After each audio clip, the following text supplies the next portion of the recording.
Good evening, everyone. I appreciate you all joining us today for the second quarter 2025 earnings call.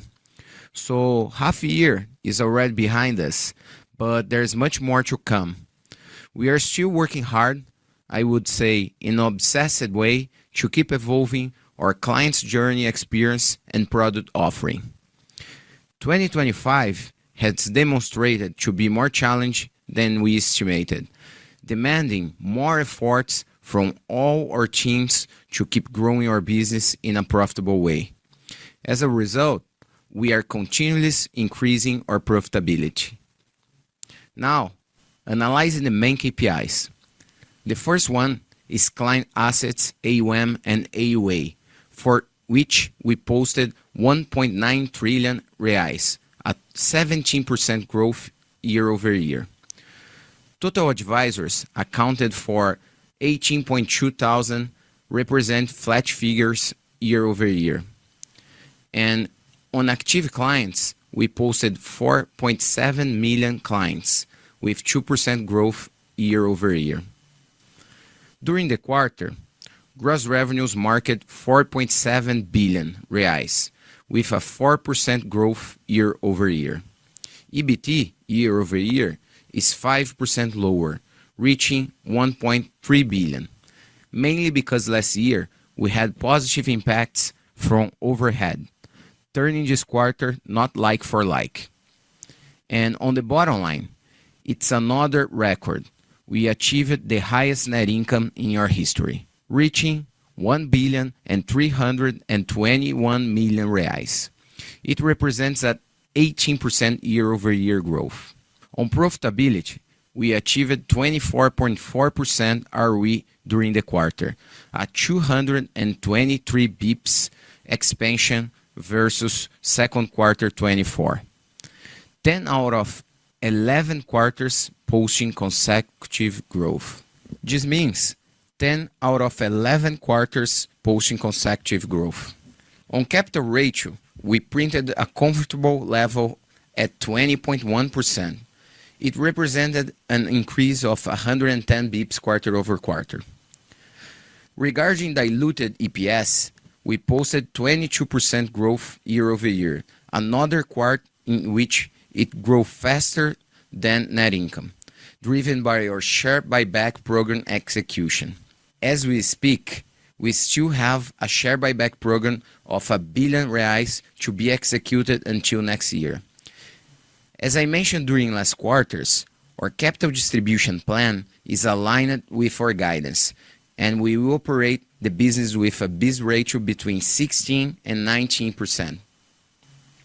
Now, let's see more details on the next slides. Since last quarter, we have been sharing new info to provide a better understanding of our ecosystem, considering institutional clients in total client assets and provided assets under management from our asset management business and AUA from our fund administration business.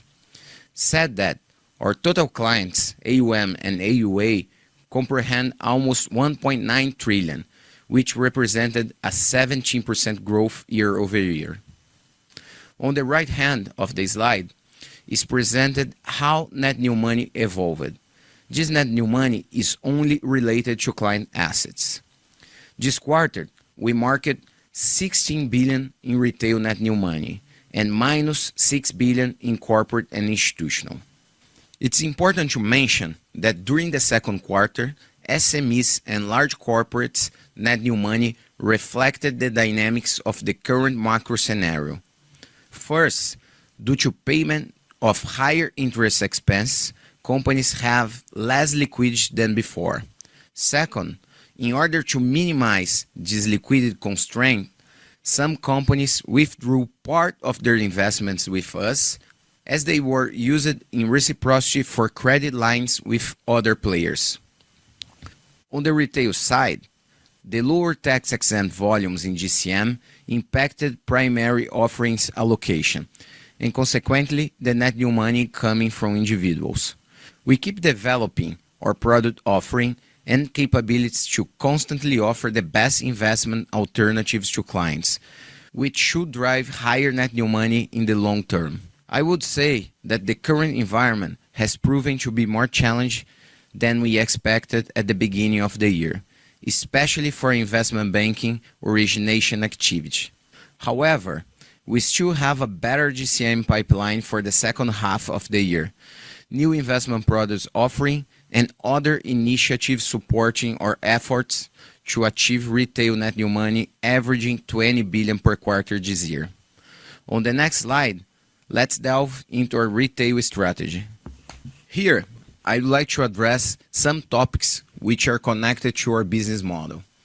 Today, the company presents a more complete ecosystem with retail, institutional, and corporate divisions fully integrated to generate investment opportunities. This benefits us in many instances. One of them is the fixed income platform, in which we are much more complete now, being one, the largest distributor of mid-sized banks time deposits. Second, innovative in developing new instruments such as the bond repack structured notes. And third, also having a robust wholesale bank franchise with a corporate securities book to serve retail clients. As part of our business model, to engage clients on another level, we also launched new verticals in strengthening our investments portfolio, while attending clients to demand in banking, insurance, retirement plans, global account, FX, and now consortium. This competitive ecosystem enabled us to present higher profitability during the last years. And there is much more to do, since we will keep investing in channel diversification, expanding sales teams, improving our product platform experience with a more accurate client offering, and improving our intelligent segmentation. Recently, we also launched new guidelines to the IFAs, sharing our knowledge, tools, and methodologies, focusing on an opportunity to increase productivity, responsiveness, and efficiency. And independently if it's through XP internal teams or IFAs, we also developed and agreed in a new and more comprehensive way to serve our clients. New rules are aligned with one objective: to improve client experience. Our main goal is to keep serving clients with excellence, no matter in which channel or remuneration model they have chosen. With this new way of growing business, we are convinced that we have a more sustainable revenue model, and profitability is a consequence. For sure, the current diversified ecosystem defines XP as a defensive business with long-term growth. We are confident that our unique business model will keep evolving to achieve our long-term goals, which is to become the leader in investments in Brazil. Moving to the next slide, we see on the left-hand side how we serve clients with different models, channels, and how XP is remunerated.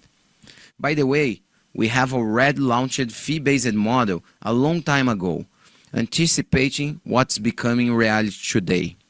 It means that IFAs and internal advisors can attend clients with transactional fees or fee-based model, according to client's preference. We also have RAs and consultants, which work in a fee-based model, attending clients with asset custody in different platforms. What we see today, from the client perspective, is a higher demand for fee-based model when compared to the recent past. Today, the fee-based model represents only 5% of our total client assets. Looking at developed markets, for example the US, the fee-based model achieved around 50% share of clients' assets. If this is the trend in Brazil, we are ready to serve our clients. Our capacity to attend clients with different models differentiate us from competitors, and it's translated into more share of wallet and longer lifetime. Moving now to the next slide about retail cross-sell. As we have stated before, we have implemented new initiatives and products to diversify our revenue streams during the last years. Starting with credit card, it grew 8% year over year, marking 12.4 billion in TPV during the quarter. As we anticipated last quarter, we launched new products targeting affluent and private banking clients. We estimate that with the new value proposition, cards should accelerate in the next years.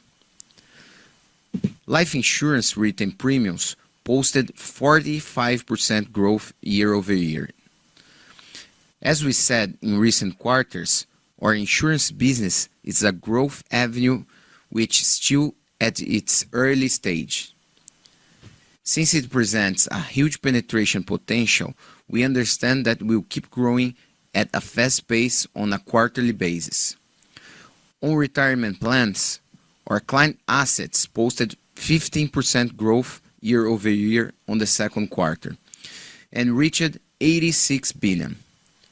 We keep expanding our sales force to increase our relevance in this industry, since our market share is mid-single digit and there is a relevant addressable market to penetrate during the next years.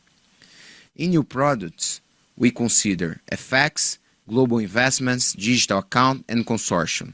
Altogether, they presented a 146% growth year over year, with revenues reaching 256 million reais this quarter. It's important to note that consortium came from scratch and it's gaining traction month after month.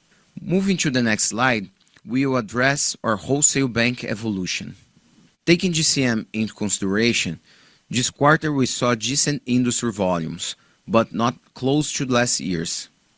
Coupled with that, some players became more aggressive in pricing, trying to gain market share, and therefore resulting in lower fees. Finally, tax-incentivized products have lost share in total industry volumes during this quarter. For the next quarter, pipeline is solid. We have more opportunities, and there is a chance to reaccelerate our revenue growth. Regarding XP's broker-dealer, it was another positive quarter, and we became the leader in the local industry with 17% market share. As we saw this quarter, we still expect to see improvements bit by bit until 2026. This quarter, we kept the same size of our corporate securities book with 34 billion. Bear in mind that we can have a change in tax rules which can impact currently tax-exempt fixed income instruments. We are now expecting to increase this book during the year. The rationale behind this is that companies will try to anticipate their debt issuance before the change. Also, for next year, with elections in sight, we are likely to see an increase in volatility and therefore a reduction in corporate clients' appetite for new issuance. So, our strategy, that being the case, is to keep this warehouse book until we sell it to our retail clients during the next year. To conclude my presentation, I would like to reinforce that our innovative offering, advisory model, costs, and capital discipline are translating into a higher profitability, even considering the more challenging scenario. Our ecosystem is way more complete than years ago, and there is a big opportunity in front of us to expand our core business, our retail cross-sell, and our wholesale activity. We are confident that by executing this, we will reach our goals regarding market leadership in investments and also regarding our long-term growth. Now, I will hand it over to Victor, who will provide a deeper look into our financial performance this quarter, and I will be back for the Q&A session. Thank you, Mafra. Good evening, everyone. It's a pleasure to be here with you to discuss our financial performance for the second quarter of 2025. Starting with total gross revenues. Total gross revenues for the quarter reached 4.7 billion, representing a 4% increase year over year and a 2% increase quarter over quarter.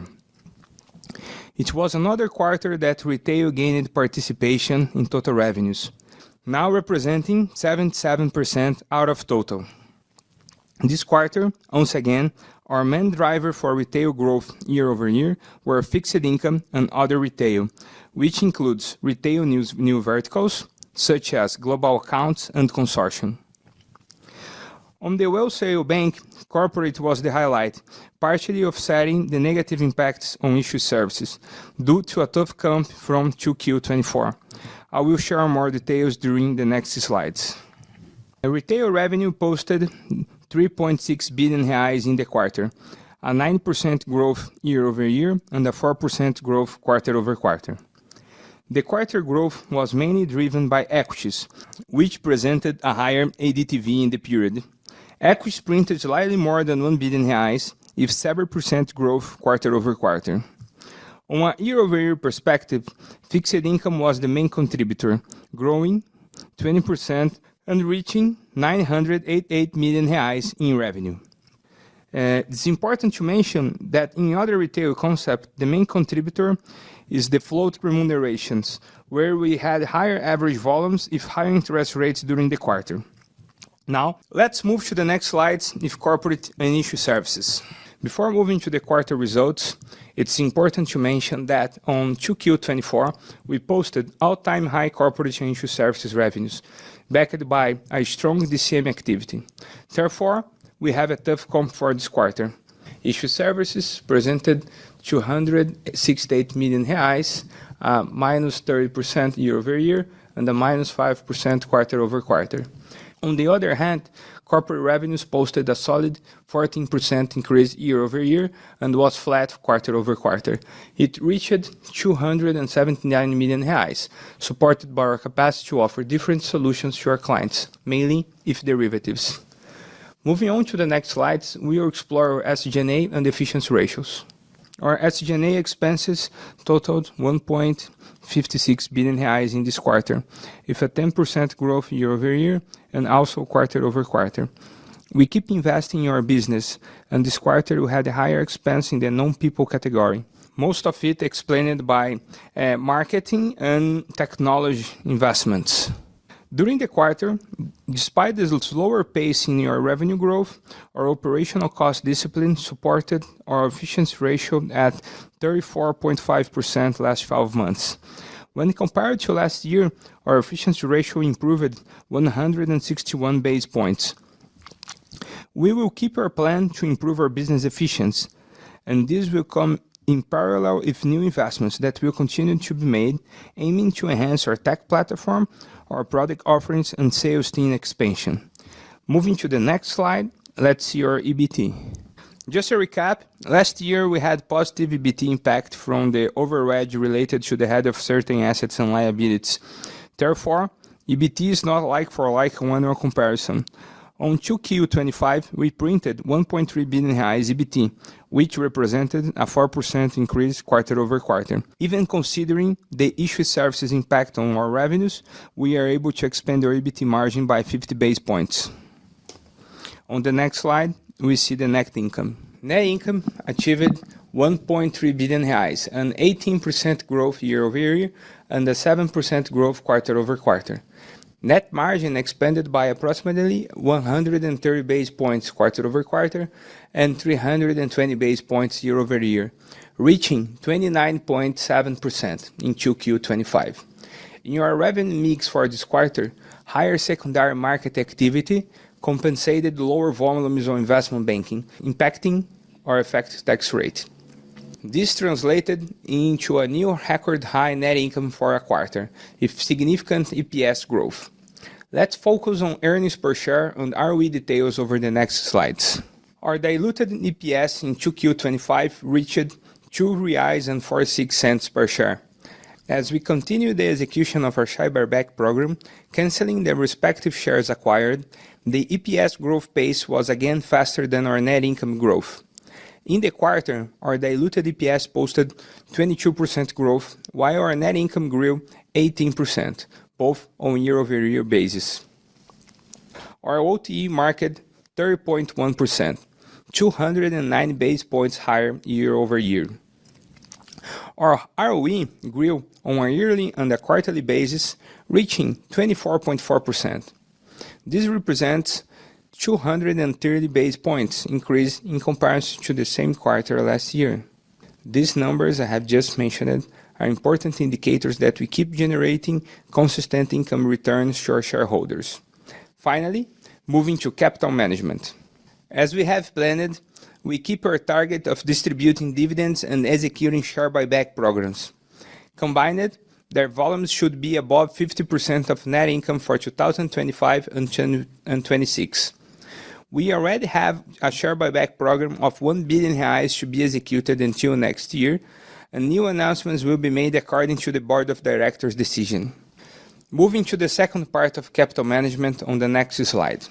This is the last topic of my presentation, and we can see on the left-hand side that our BIS ratio in a very comfortable level of 20.1%. On the same rationale, our CET1 is at 18.5%, which is way higher than peers average, if 12%. On the high-hand side of the slide, we can see that our total RWA to total asset ratio was 27%, which represents the third reduction in a row and 4% lower year over year. Total RWA remained steady quarter over quarter and grew 9.8% year over year, reaching 101 billion reais. As I said last quarter, RWA should grow at a moderate pace when compared to net income, and it was the case in this quarter, since net income posted 18% growth year over year. As Mafra said before, the potential new tax regulation may change the DCM dynamics and therefore impacting our willingness to warehouse more assets to distribute during the 4Q and 2026. It's important to highlight that our VAR market 13 base points of our equity, or 28 million reais, demonstrating our risk discipline since it was 4% lower year over year. And now we can go to the Q&A. Okay, we're going to start our Q&A session. And the first question is from Eduardo Rosman from BTG. Eduardo, you may proceed. Hi everyone. No, my question here is on capital generation and dividends and buybacks, right? So just help us understand a little bit more your capital generation, because it seems that you've been able to improve it this quarter. Actually, you are growing your capital base, I think, faster than your net income, right? So, but you're still way below the level this year in the level of buybacks and dividends when compared to last year, right? So can we see an acceleration of that now in the second quarter? How do you see that? We see that you have this soft guidance of above 50%, for 2025 and 2026, but can you please help us with more details? Thanks. Thank you for...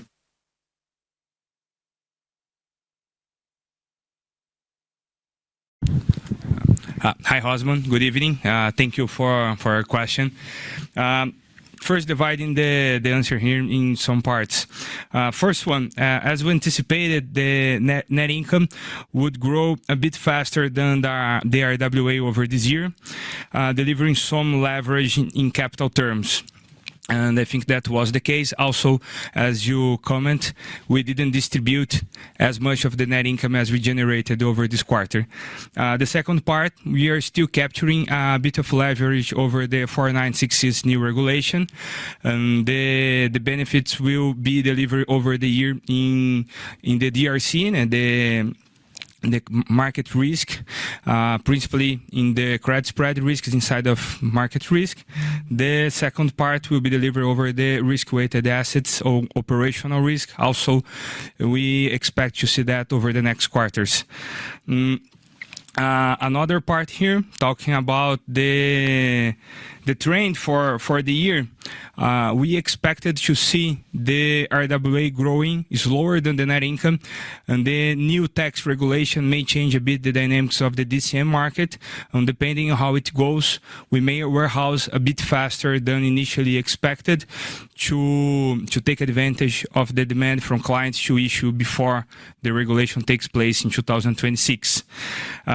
Even though we don't expect any of those to impact our target to pay more than 50% of our profit this year, because we still have a lot of spare capital. No? And remember here, our CET1 ratio is at 18 and the average of the industry is at 12, so a lot of space.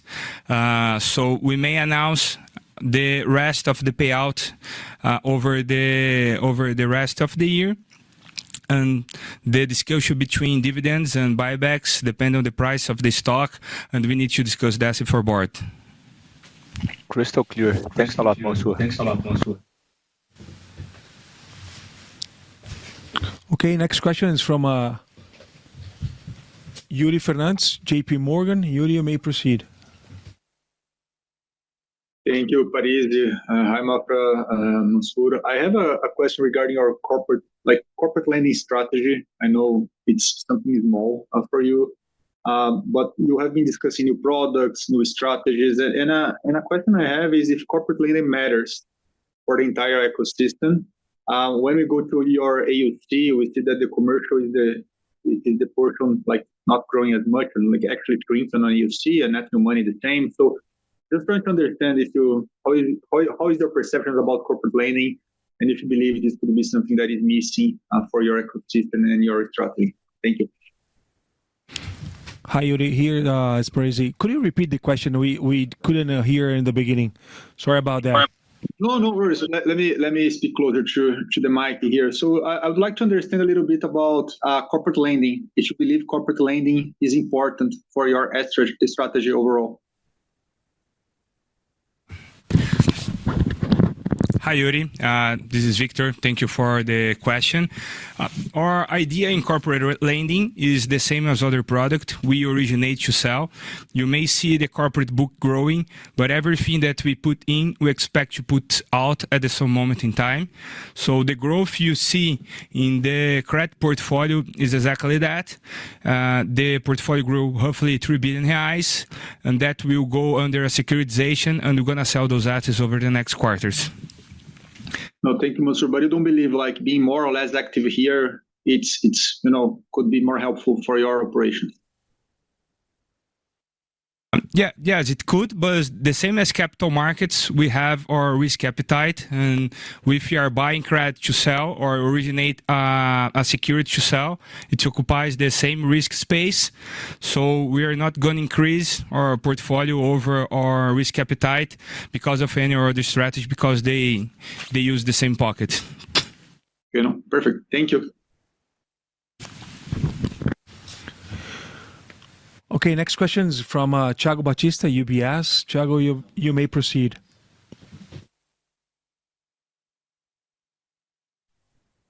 Hi, guys. Can you hear me?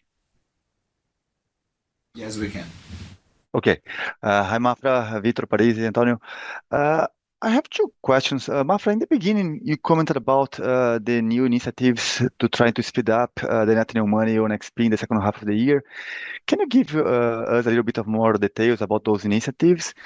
The second one, about the guidance for next year. Are you still comfortable with the guidance that you gave, I would say, 2 or 3 years ago? If you look to consensus for this year on top line, consensus is something close to 20 billion reais of top line. So to achieve the low end, you need to expand 14%, 14% next year. Things is still feasible, but only to hear for you guys if the guidance for next year is still achievable. Thank you for the question, Thiago. The first question about net new money, as we mentioned on the presentation, we still see the 20 billion per quarter in retail as a reasonable level for the next quarters. Of course, if we see a change in the macro environment, starting interest rate cuts or something like that, we should see the 20 billion accelerating. But for now, that's the level that we are comfortable. Of course, this quarter, it was a little bit tougher on SMBs and corporate lending, but and corporate segment. But we are confident that the 20 billion is still a good level.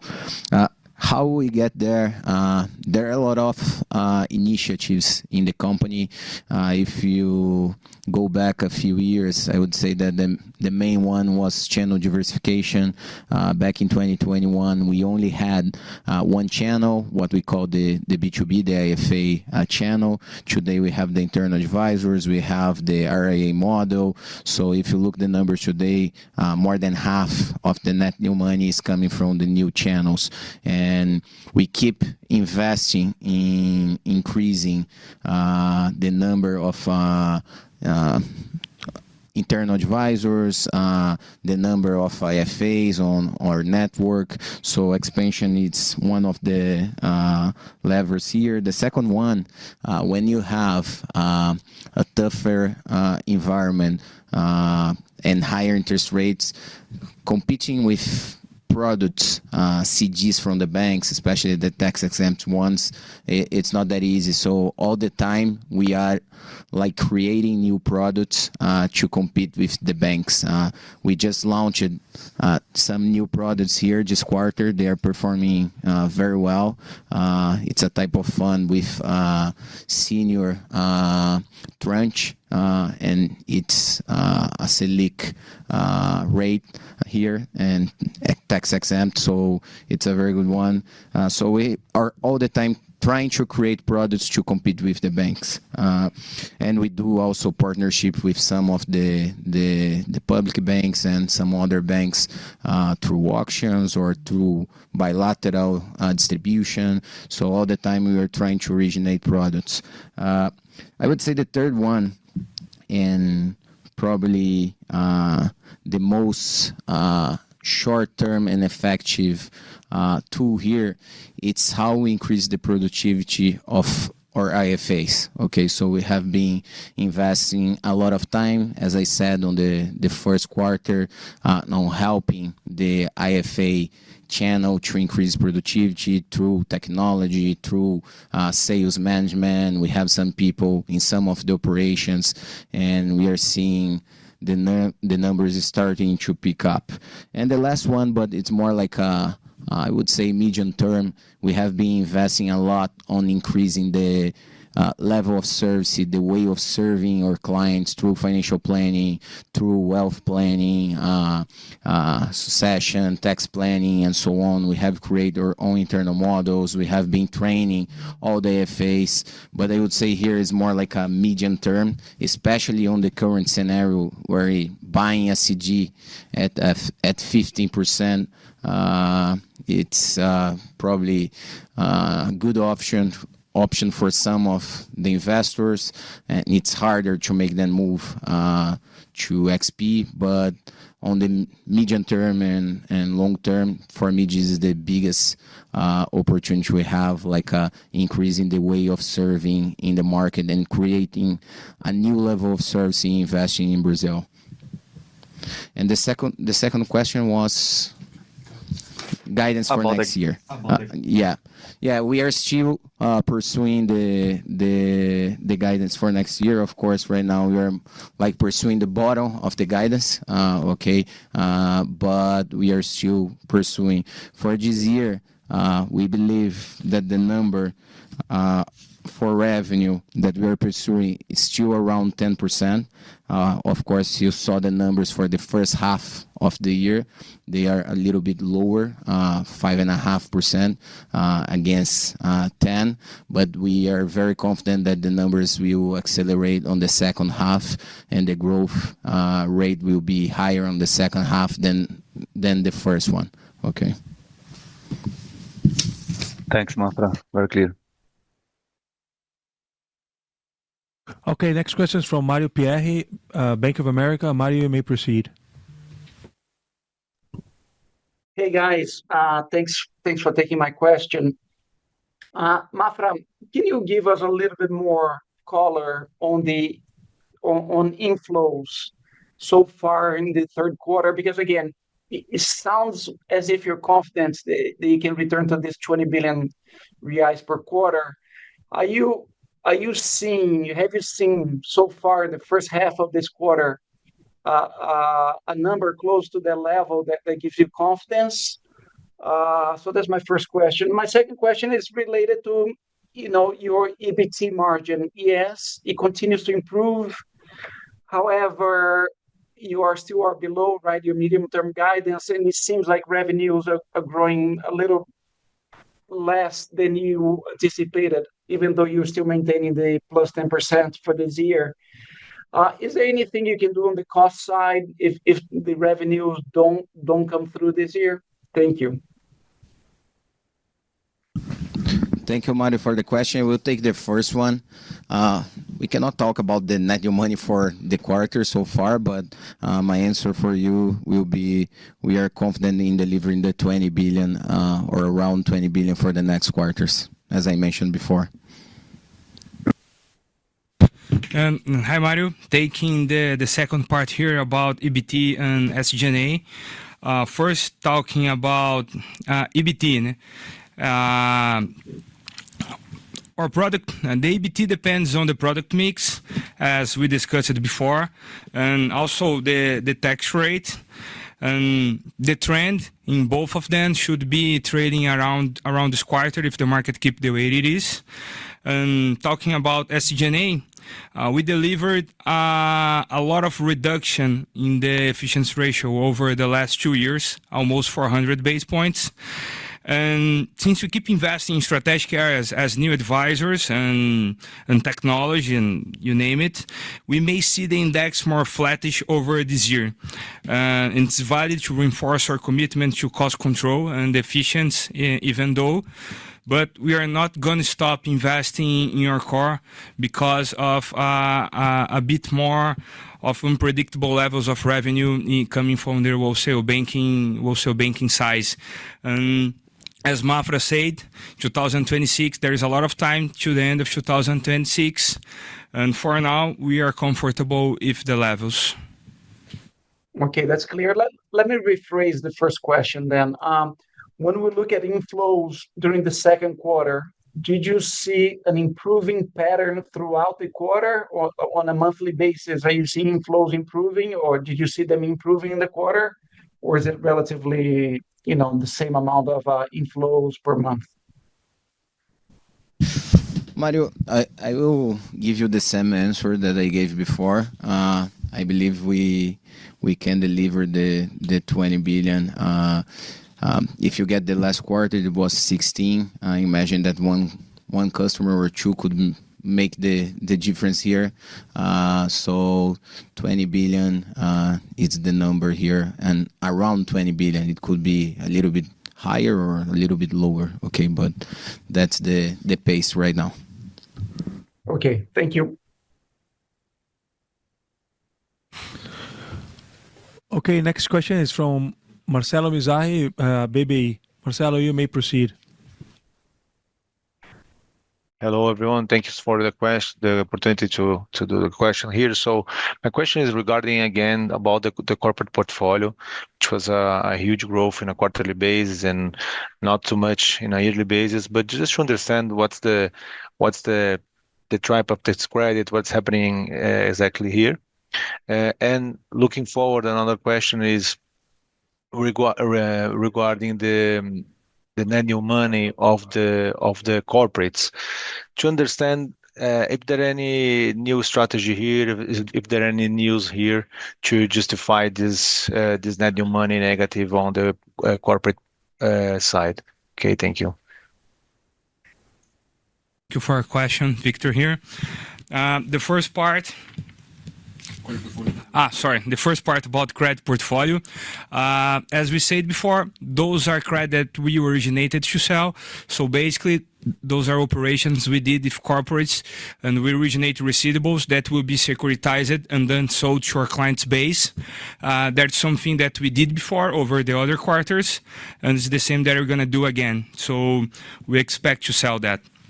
And talking about the corporate net new money, I think the problem here is the dynamics of the market. We are seeing we begin to see that in the first quarter, and then the trend intensified a bit in the second quarter. What we are seeing, the banks that give credit to the companies, they are asking for reciprocity in terms of investments to deliver some credit lines.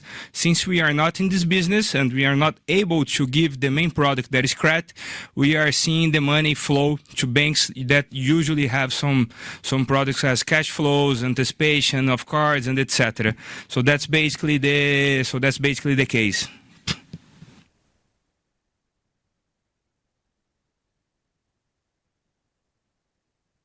Okay, moving to the Thank you. moving to the next question.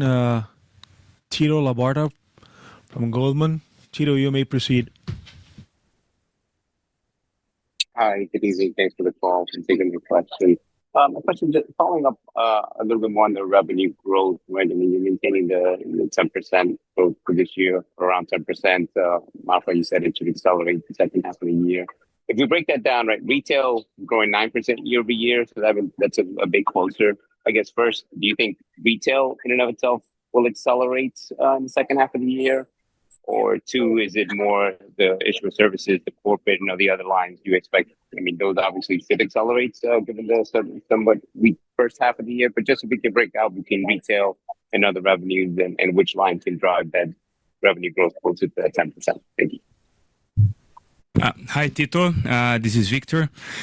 So basically, we can break that revenue growth between the first half of the year and the second half if three factors. The first one is very easy to explain. We have 6% more business days. So more business days, we have more trading days, more interest rates over capital and clients' cash, and also a higher Selic rate in the second half of the year against the first. That's the first part of the explanation. The second one is the new verticals and new advisors. So basically, we keep hiring advisors, and we have a lot of products that are still in rollout and are growing a lot, as international investments, consortium, and other products in the new verticals portfolio. And the last one that is more volatile is the product mix. If we have a second quarter, if a DCM that is stronger and more primary offering from funds, we may see a lift in retail revenues and also in issue service revenues. So basically, those are the three components and why we are expecting to have higher revenues in the second half against the first. Great. No, that's helpful, Victor. Just one quick follow-up. Maybe on the fixed income revenues, which are still strong, like 20% year over year, although it did fall a little bit in the quarter. I mean, you mentioned higher rates. How do you think about, are you getting to sort of like the peak level on the fixed income, or can that still continue to outpace the other segments just on a relative basis? How you see the fixed income revenue relative to the others, given where we are on the rate cycle? Okay, Tito, I heard the first part of the question, but the second was a bit confusing here, but I will try to answer here. First, in fixed income, it's important to mention that for retail clients, we are in the highest ever Selic rate in almost 20 years. So we are in the highest level of the cycle. So in the perception of the clients, they never had spot interest rates that's as high as now. So why is important to mention that? Because clients, they don't go longer in duration when that happens, if this is slope in the interest rate curve. So what we are seeing is an increasing in volume, but a decreasing in ROA given that duration profile. So when interest rate starts falling or the interest rate has a more normal shape, we may see the duration going higher again and the ROA increasing. But that's a bit of the dynamics of fixed income right now. And what can change that over the second half of the year is the DCM market and the primary offerings that may go to market if the pipeline goes as it is because of the new tax regulation. So a lot of primary offerings attract clients, and we may see they get longer in duration again. So basically, we expect the fixed income line to keep your performance well, and depending on the primary market and DCM, we may see this number a bit higher. Thanks, that's clear. Thank you. Next question is from Arnaud Shirazi from Citi. Arnaud, you may proceed. Hi all, I have two questions here. My first one is related to non-people related expenses. We saw a 38% year-on-year increase. I know that it was explained by marketing and also technology, but it seemed a little bit too much for me. And also the second one is related to tax. How the tax increase, especially on offshore funds, has been evolving, and what drove the positive income tax rate for this quarter? Thank you. Okay, thank you for your question. SG&A. First here talking about SG&A. We had a lot of investments in marketing. We had some events that are the first time that we do in the size that we did. We had the B2B experience is a event for all our IFAs network outside of Brazil, where we announced some important measures for the year. And second is the GAF, is a agribusiness event here in Brazil that we sponsored, and it's very important to us because we get closer to the clients that issue tax-exempt notes, corporations that are able to issue tax-exempt notes. Also, investments in markets to get our reputation a bit more stronger and more visible over all brands and newspapers and etc. In terms of technology, is one of events that we did in terms of cloud and other kinds of tech. And talking about the trend over the year, keep in mind the next quarter we have our main event of the year, the expert. So also another quarter if no people expenses that are higher than comparison quarter over quarter. Moving to tax rates, I think we talked in a few opportunities that given the dynamic of the market and the product mix, if the market making activity and secondary market a bit more stronger than investment banking and broker dealer revenues, that our tax rate should be trading around 15, and that was basically the case. Now we closed at 14 something over the last 12 months. And if the product mix keep the way it is, that's the number that we may see over the year. Thank you. But as related to offshore tax, the potential increase, what the thoughts? Okay, perfect. I think as any other financial institution in Brazil, there is a lot of ways to plan our tax structure, and we are confident that the impact will be marginal in your business. Thank you.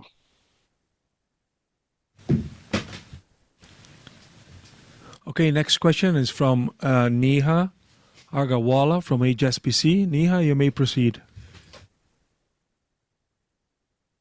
Hi, thank you for taking my question. Just once again, sorry to go back to this, but the corporate net new money was significantly weak versus what we seen in the previous quarters. I understand the volatility, but anything specific this quarter that led to this big decline compared to previous quarter? And should we expect more of that next quarter, or was this like a one-off trend with some one-off moves? And my second question is, you talked a bit about the fee-based model, and that's only 5% of your AUC, and that's been growing. Can you talk a bit more about what impact we could see from that on your take rate, if any? Thank you. Okay, thank you, Neha. I will take the first one. I think the corporate dynamics is a bit that what I said. If the banks that give credit to their clients keep asking for investments in terms of reciprocity, we may suffer a bit more in the third Q and fourth Q since we are not going to this business. But also, it's important to remember that the ROA of this money is extremely low. So the impacts in revenues to losing that money, they are not relevant. But it's very hard to predict what we are going to see over the next quarters. As you say, these are more volatile cash. Neha, this is Thiago. Thank you for your question. I will take the second part. When we think about fee-based model, I believe there is an evolution about the model in Brazil. If we get the U.S. market, for example, today, if you look in terms of AUC, is 70-30, but in terms of revenues is more like 50-50, okay? In Brazil, as I mentioned, it's still very small, okay, but it's growing. As I mentioned on the presentation, today we are prepared to offer to our clients any kind of model, consultancy, fee-based, IFA model, transactional-based model. We can serve our clients in different ways and charge in different ways, okay? So we are agnostic and we offer what's best for our clients.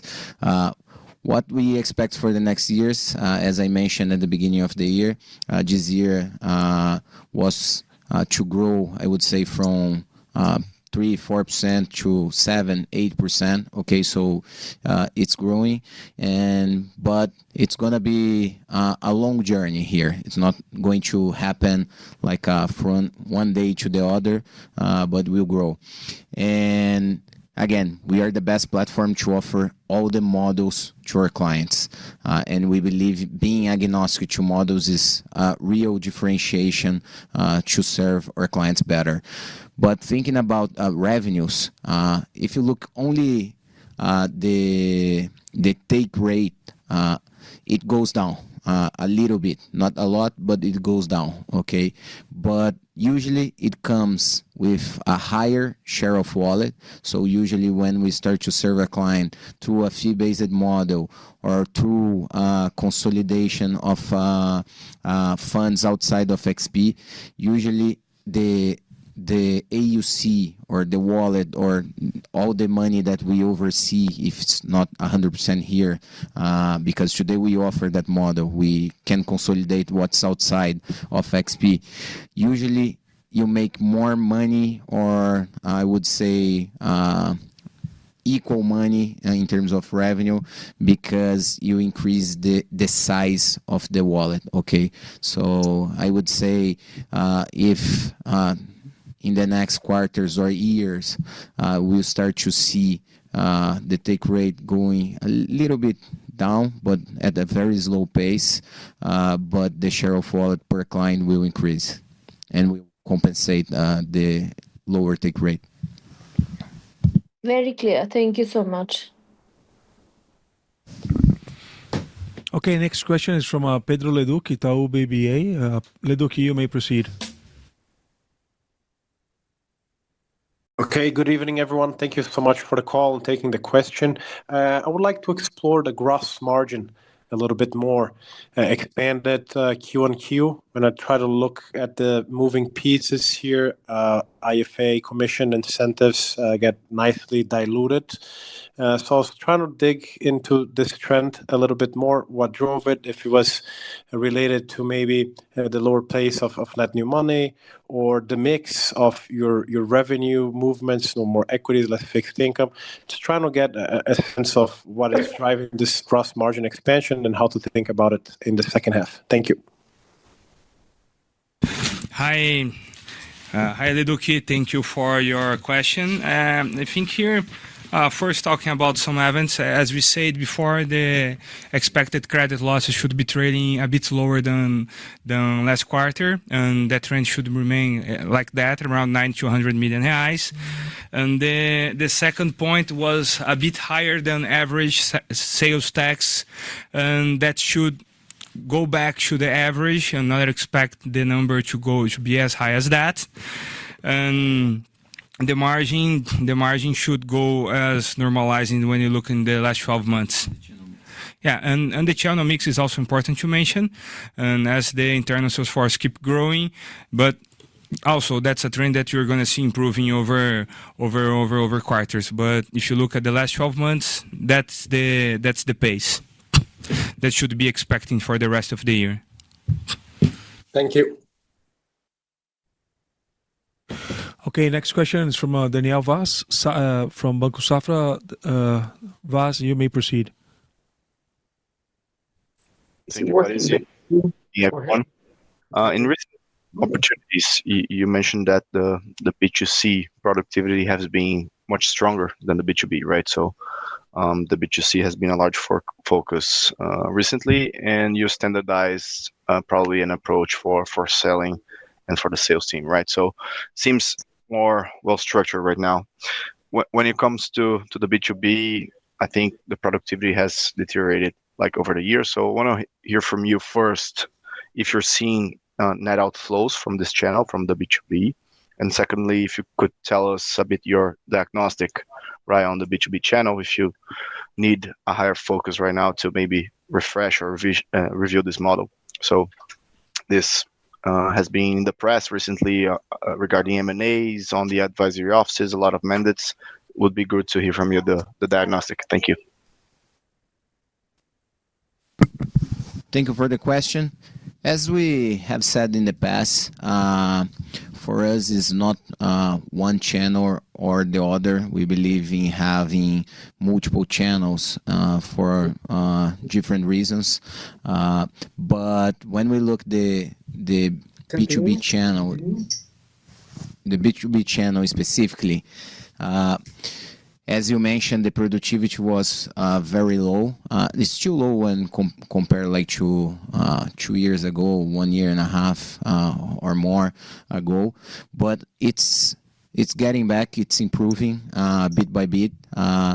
It's not gonna change a lot from one quarter to the other, but it's improving. So everything that we have been done, a lot of efforts and energy that we have put on the channel since the end of last year, and more specifically at the beginning of this year, it's paying off, and we are starting to see the performance of B2B channel improving. So that's why we are confident on the 20 billion. Okay. Okay, so you, just a follow up. So you don't need a refresh or a review in the way you operate in this model, right? As you did in B2C. Well, it's just normal evolution. You have like to evolve the model. We just announced back on the B2B experience, the big event that we do annually for the B2B channel. This year was in Mendonça, and we announced some changes on the way of serving clients. So I would say minimum standards of serving our clients. So allocation, number and ways, points of contact with the customers. And so I would say more like a franchisee model where we have minimal standards, and we just announced that like 2 months ago. So it's an evolution. It's not like a big change. Okay, thank you.